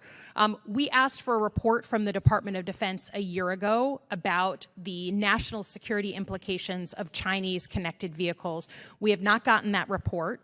I know your congressional affairs people are behind you. I'd ask that we actually see that report, because this is about preventing future threats, not just dealing with the admitted mess that we have around the world.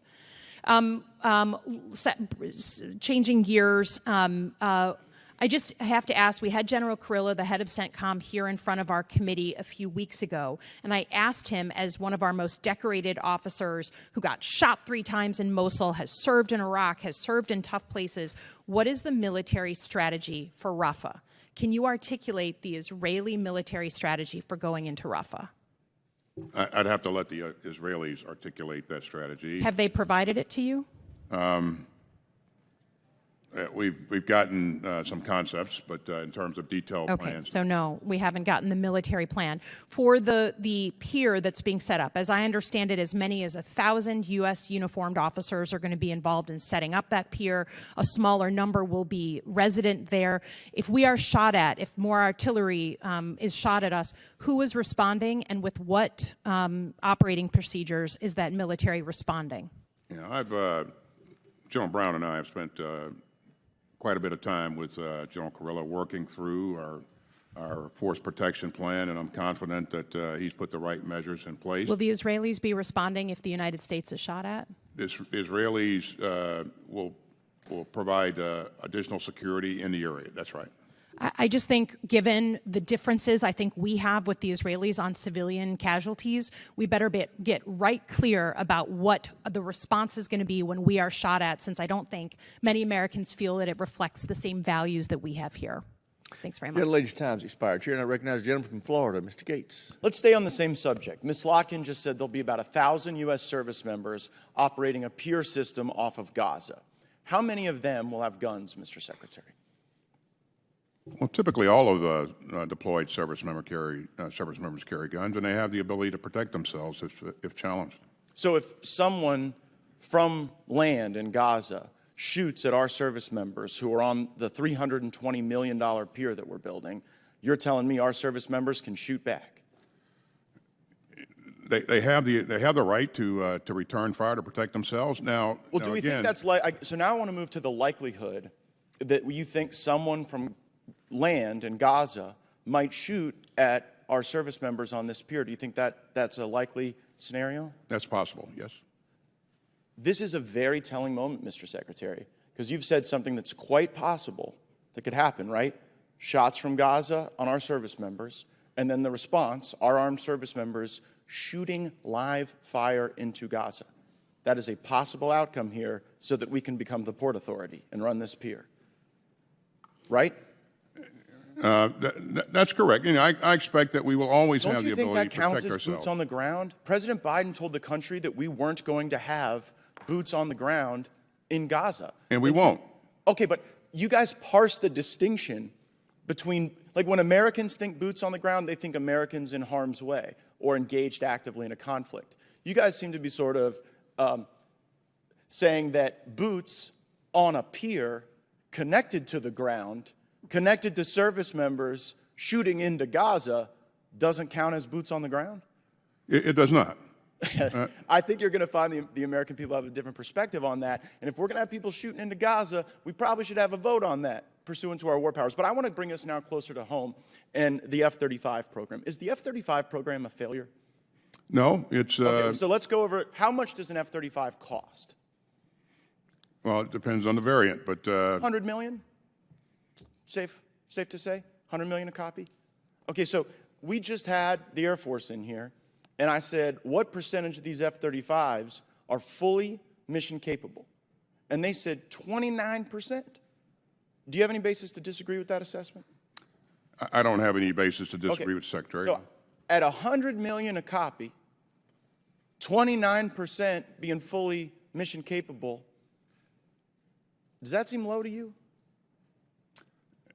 It's a complex airframe, and again, there are a number of reasons why a platform could be not operational at any one given time. But right, but I mean, how many? Having said that, it is one of the best aircraft in the inventory. The best aircraft in the inventory. Well, Mr. Secretary, there's a GAO report that takes a very different view. Mr. Chairman, I seek unanimous consent to enter the GAO report entitled F-35 sustainment cost will continue to rise while planned use and availability have decreased. Without objection, so ordered. It reads, cost to sustain the F-35 fleet keep increasing from $1.1 trillion in 2018 to $1.58 trillion in 2023.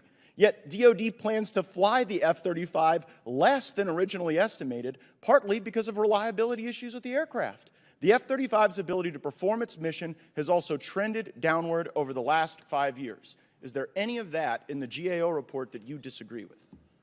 I don't, no. Okay, so how many $100 million paperweights do we own?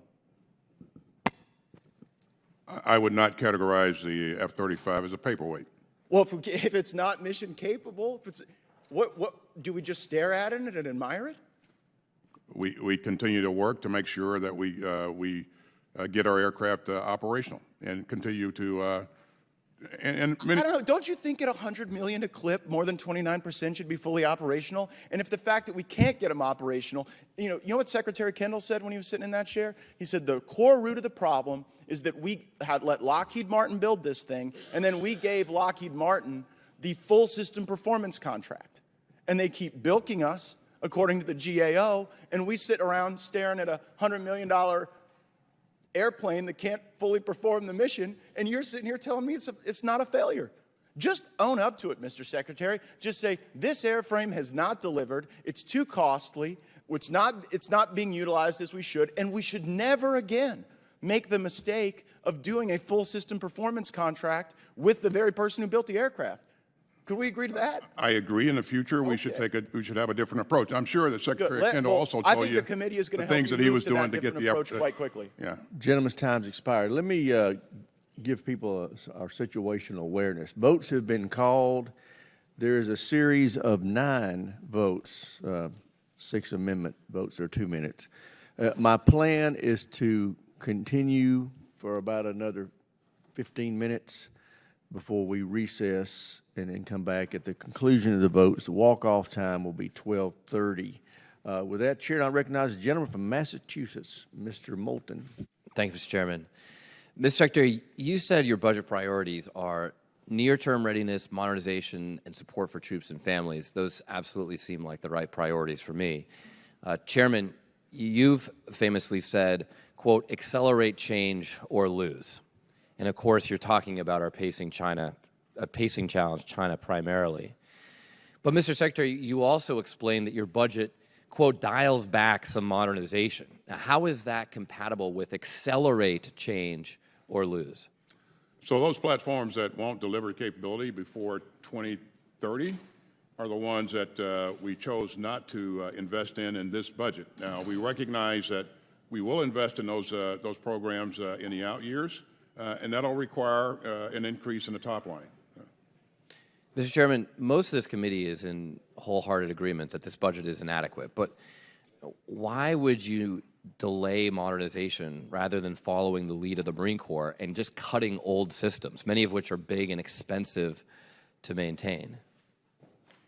Well, that's part of the dialogue we have with our Congress, and that's what the challenge that I see in some cases where, as we look at the capabilities that we have to have today, at the same time, as we transform the force to the future, and balancing between the two, and that's where the focus has been across the force.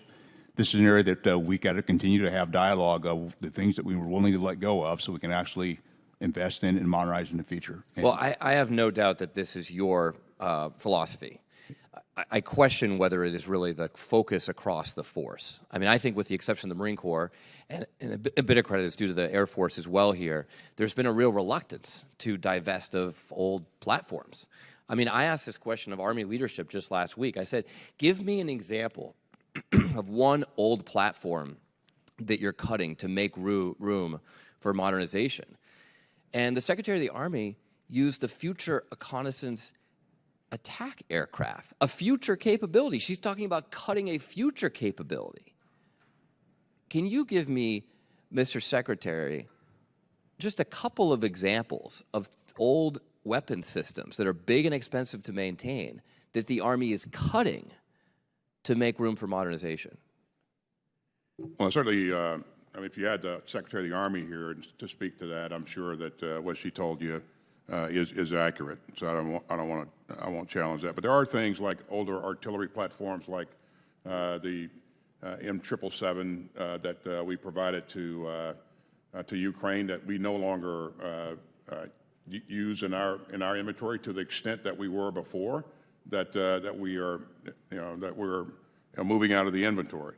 But some of these things that are no longer useful for the Army are useful to us in the next fight. As far as the Army is concerned, we're able to transition those items to partners and allies who need that kind of capability. Well, let's do that. I mean, let's sell them. Let's get some money, right? But we've got to make money in our budget for modernization, because if we don't accelerate change, not just change at the rate that we're changing right now, but accelerate change, we are not going to be able to keep up with China. And Mr. Secretary, I just want to be clear, you are endorsing the Secretary of the Army's response to my question, name an old system you're cutting, when she named a future system that you've chosen not to invest in. No, the reason I said what I said was I really don't know the full context of, but to your point, that is a future system and not a system that we would typically look to divest of. The systems that we want to divest are the systems that are too expensive to upgrade, to modernize, or no longer relevant in a future fight. Now, I mean, we live in a world where $5,000 drones can destroy $5 million tanks. Now, I'm not saying there's never going to be a use for a tank again, but we're still building a lot of tanks. Poland has just agreed to purchase a whole bunch of tanks. I don't know what nation they plan to invade with these largely offensive weapons, but that doesn't seem like a very wise investment for us or our allies. So I would just encourage you. I know there are a lot of tank supporters in Congress. There are a lot of F-35 supporters in Congress. But you've got to come to us with tough cuts, because coming here and just saying we can't modernize is not acceptable. Replicator is a good example of a revolutionary change. But when they came before the committee, I asked them, you know, Ukraine is innovating a lot on drones. Just tell me, when is Replicator program, with our GDP, going to catch up with Ukraine that has 0.7% of our GDP? And they said, at the present pace, we're not. We can't beat China at that rate. Gentleman's time's expired. Chair, and I recognize the gentleman from Nebraska, Mr. Bacon. Thank you, Chairman Rogers, and thank you to all three of you for being here today. I want to congratulate General Brown on becoming chairman. We were colonels together, 1-stars and base commanders in Europe, so congratulations. My first question is to Secretary Austin concerning the Ukrainian aid.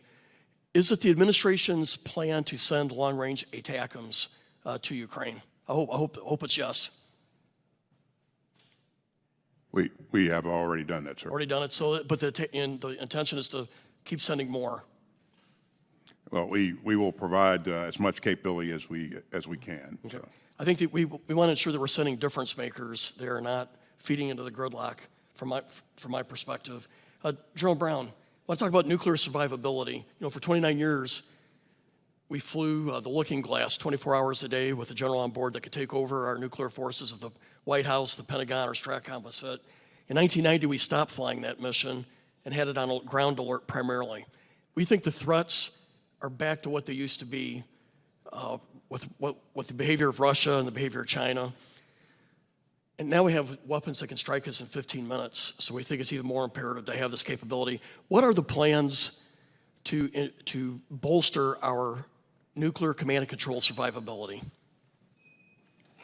This is Representative, it's an ongoing conversation about how we advance our nuclear command and control and maintain that nuclear command and control in the environment we're operating in today, particularly against the threat. I would also say, as we advance in technology, there's also opportunities to change that approach as well. And so that's where our focus areas are as we look at combined joint all-domain command and control, how that also feeds into our new command and control as well. I know there's alternative ways to provide that same capability, but my impression has been, this has been under discussion for years now. I think at some point we need to resolve it and have a plan so that we can, and it's not really for us, it's for Russia and China to know that no matter what they do, they can't catch us asleep and can't decapitate us. And so it seems to me that we should have a plan soon, because I just feel like this has been an ongoing discussion of what we should be doing. So I just want to submit that to you.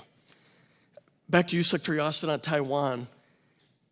Deterrence starts today, and I'm under the impression we're being told that there's a huge backlog of weapons that we owe Taiwan. One report was $20 billion. What are we doing to expedite getting these weapons to Taiwan? Well, I stood up a Tiger team to address this issue as soon as we came on board, figure out what the nature of the backlogs was, and then what are the things that we can do to work through those backlogs and get this capability to Taiwan and others, quite frankly, as quickly as possible. They came up with a number of insights. That task force still exists, by the way, and my challenge to them is to continue to work through challenges and obstacles to make sure that we're moving as rapidly as possible. As you know, sir, there are a number of things that go into this equation. You know, industry, industrial issues and challenges. You know, you name it. But again, I think we have been able to move some things forward a bit faster. But this work needs to continue on. We're going to reduce the backlog. I can't predict to you exactly when that's going to be, but I think you know, it's a thing that we'll stay focused on. So. Yeah, day one of the war is too late, and we just know the best way to stop it is sea mines, harpoon missiles, long-range air defense, and so I think, you know, obviously it's imperative that we expedite those deliveries. My last thing I would like to point out to Secretary Austin, or at least discuss. We put 31 recommendations together to improve quality of life in the military. One of them was a targeted pay raise for E1 through E4. And yet some of the leaders in OSD, I'm not saying yourself, pushed back on that, saying the pay is adequate. But yet we have good evidence that many of our junior enlists are on food stamps, relying on food banks. And we just think we got to do better. And there was an article that came out today, or it was yesterday, that fast food restaurants are paying more than our E4s are getting who are not married. So we hope that we'll have your support for a targeted pay raise for E1 through E4. And with like 15 seconds left, would you care to comment? Well, I want to thank you for the support that you've given us to date. You know, I asked you for a 4.6% pay raise for the force in 23. You supported us. In 24, the budget that was just appropriated, we asked you for a 5.2% pay raise. You supported us for that. That's Gentleman's the time's largest pay raise expired. in 20 Chair now years. recognizes the gentlelady from New Jersey. My intent is to recognize the gentlelady from New Jersey and the gentleman from Indiana, and then we will recess till about 12:35. Thank you, Mr. Carol. Chairman. And Mr. Secretary General Brown, thank you for coming today. I'd like to start off because in February, I went with a Haas Codel to Rafah, in part to see what was going on because of the concerns over the building humanitarian crisis in Gaza. We then went to see Netanyahu, and I said to him at that time that there was a growing humanitarian crisis which he needed to address urgently. I encouraged him to open up the Erez crossing, to get more humanitarian aid into Gaza. He did not address this in any marked way until the World Central Kitchen bombing in April. At that time, he did begin to address it, but still not nearly enough to stop the ongoing crisis moving into famine in certain parts of Israel. So part of National Security Memorandum 20's requirement is that the DoD weigh in on Israel's certification that they are addressing this humanitarian crisis. And that's coming up in a little bit over a week, as I understand it. Mr. Secretary, can you tell me about your conversations with the Israelis, your discussions about our values and why this is critical, and what the response has been? Well, this is a point I make frequently with my counterpart, and encourage them to do everything that they possibly can to protect the civilians in the battle space and use the weapons appropriately. Now, this is a professional military, and my expectation and the expectation of our government is that they do in fact do that. So this is again, to answer your question, a conversation that we frequently have, and again, we'll continue to have those conversations because it's really important. In terms of, our assessment, the assessment that's upcoming, as you know, the state is working on that assessment, and I'll confer with Secretary Blinken at some point, but we've not had that conversation yet. So. And along the same topic, we continue to hear Netanyahu say he's invading Rafah. The president continues to push back against that. There still seems to me to be no viable option for a humanitarian corridor or even a place to receive the 1.4 million people in Rafah right now with tents or humanitarian aid. Certainly the vetting process alone, while Netanyahu suggested it would take him 2 weeks to do, I don't think any of our military would suggest that that is enough time. Can you talk about any discussions you've had with the Israelis regarding Rafah and what you believe their war plan there is right now? Again, I emphasized a number of times that they must do what's necessary to take care of these civilians that are not combatants and move them out of the battle space and take care of them wherever you move them to. And you have to allow sufficient time to do that appropriately. And we've had that conversation a number of times. I have seen them put some things in place, but you and I know that there's a lot more that needs to be done before,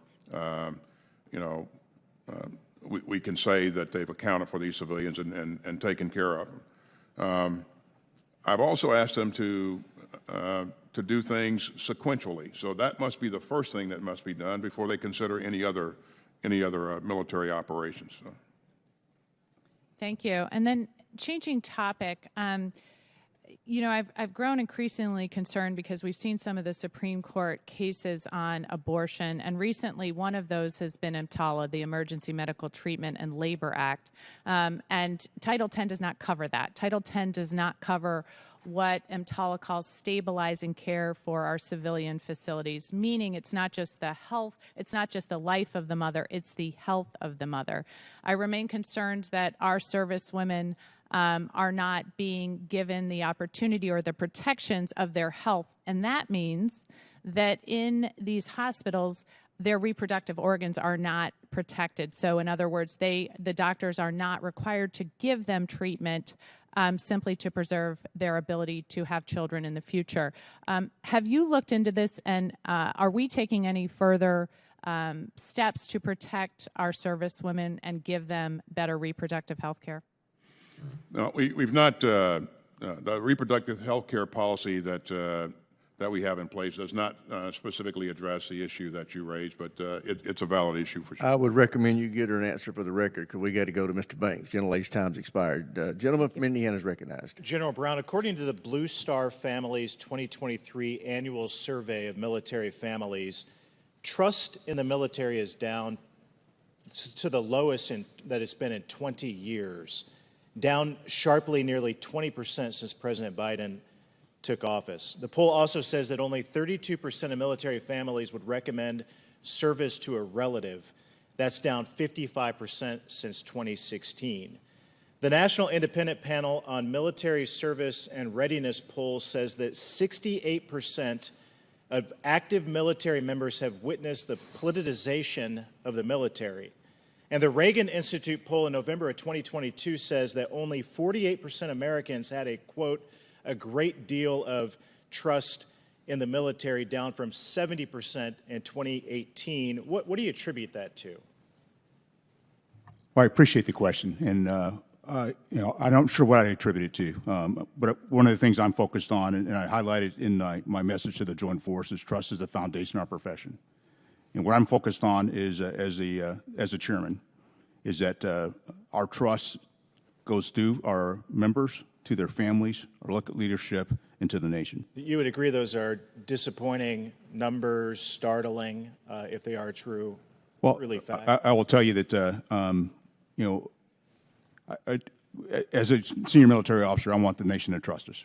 And when I see numbers like that, it is disappointing. And my goal is to lead by example. General Milley testified in this room that, quote, I want to understand white rage. What is it that caused thousands of people to assault this building and try to overturn the Constitution of the United States? What do you think he meant by that, and was it appropriate? I don't know what he meant by it. Was it appropriate?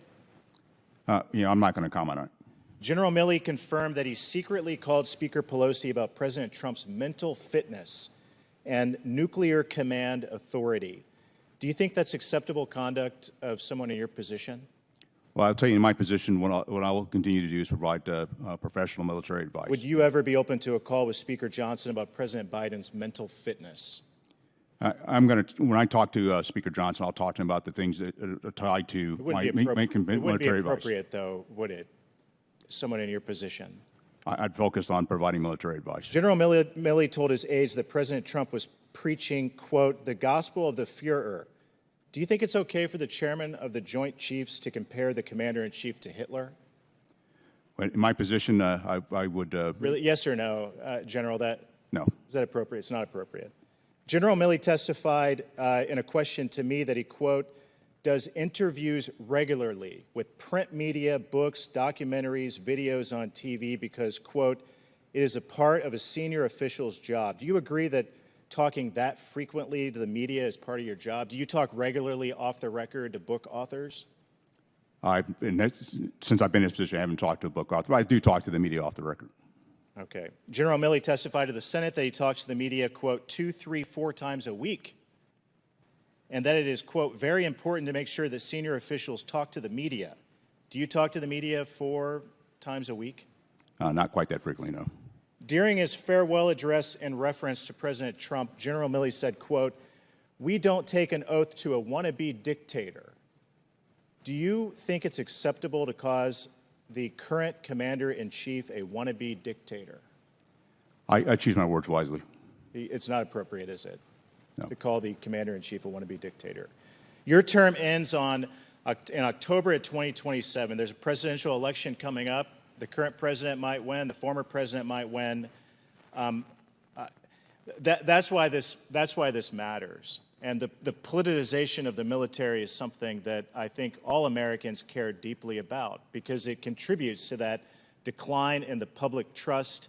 It contributes to that historic recruitment crisis that we find ourselves in today.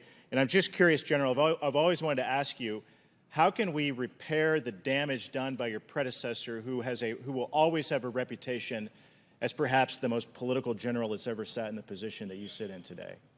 Well, what I'll focus on is, leading by example, knowing and following what's expected of us as military members, and staying true to my oath.